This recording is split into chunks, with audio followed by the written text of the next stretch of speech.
હનુમાનજી અને શનિદેવની કથા। એક સમયે શનિદેવને પોતાની શક્તિનું ખૂબ અભિમાન થઈ ગયું હતું। તેઓ માનતા હતા કે આ સંસારમાં તેમનાથી વધારે શક્તિશાળી કોઈ નથી, કારણ કે તેઓ બધાને તેમના કર્મોનું ફળ આપે છે અને કોઈ પણ તેમના પ્રકોપથી બચી શકતું નથી। એક દિવસ શનિદેવ આકાશ માર્ગે જઈ રહ્યા હતા, ત્યારે તેમણે જોયું કે પવનસુત હનુમાનજી એક પહાડ પર બેસીને પ્રભુ શ્રી રામના ધ્યાનમાં લીન છે। હનુમાનજીની ભક્તિ અને શાંતિ જોઈને પણ શનિદેવે તેમના અભિમાનમાં આવીને તેમને પડકાર આપ્યો। શનિદેવે કહ્યું, હે વાનર, હું શનિદેવ છું અને હવે તારા પર પણ મારી અશુભ દ્રષ્ટિનો પ્રભાવ પડવાનો છે। તું મારી સામે ઝૂકી જા અને યુદ્ધ માટે તૈયાર થઈ જા। હનુમાનજીએ શાંતિથી કહ્યું, હે શનિદેવ, હું તો માત્ર ભગવાન શ્રી રામનો એક નાનકડો સેવક છું। અત્યારે હું મારા પ્રભુની ભક્તિમાં લીન છું। કૃપા કરીને તમે મને પૂજા કરવા દો અને મારાથી દૂર રહો। પરંતુ શનિદેવ ન માન્યા અને પોતાના ઘમંડમાં હનુમાનજીને પરેશાન કરવા લાગ્યા। જ્યારે શનિદેવે પોતાની જીદ છોડી નહીં, ત્યારે હનુમાનજીએ પોતાની પૂંછડી ફેલાવવાનું શરૂ કર્યું।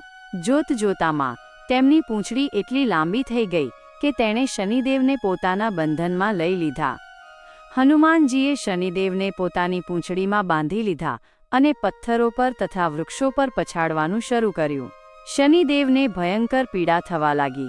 તેમનું અભિમાન ક્ષણભરમાં ઓગળી ગયું। પીડાથી ત્રસ્ત થઈને શનિદેવ જોરજોરથી ચીસો પાડવા લાગ્યા, હે હનુમાન, મને માફ કરી દો, મને છોડી દો। મેં તમારી શક્તિ અને ભક્તિને ઓળખવામાં ભૂલ કરી।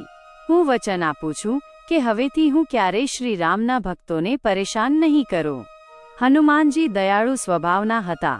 શનિદેવની માફી સાંભળીને તેમનું હૃદય દયાથી ભરાઈ ગયું। તેમણે શનિદેવને પોતાની પૂંછડીના બંધનમાંથી મુક્ત કરી દીધા। શનિદેવે દુઃખી થઈને કહ્યું કે પીડાને કારણે તેમનું આખું શરીર દુઃખી રહ્યું છે। ત્યારે હનુમાનજીએ તેમને તેલ લગાવવાનું કહ્યું, જેનાથી તેમની પીડા શાંત થઈ ગઈ। આ ઘટના પછી જ શનિદેવને તેલ ચડાવવાની પ્રથા શરૂ થઈ।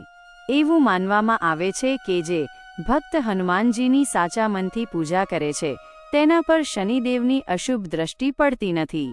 આ કથા આપણને શીખવે છે કે ગર્વનો હંમેશા નાશ થાય છે અને ભક્તિની શક્તિ સર્વોપરી।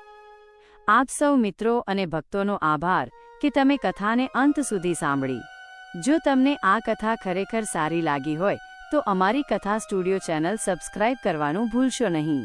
હનુમાનજી અને શનિદેવની કૃપા સદા તમારા પર બની રહેશે। જય બજરંગબલી, જય શનિદેવ।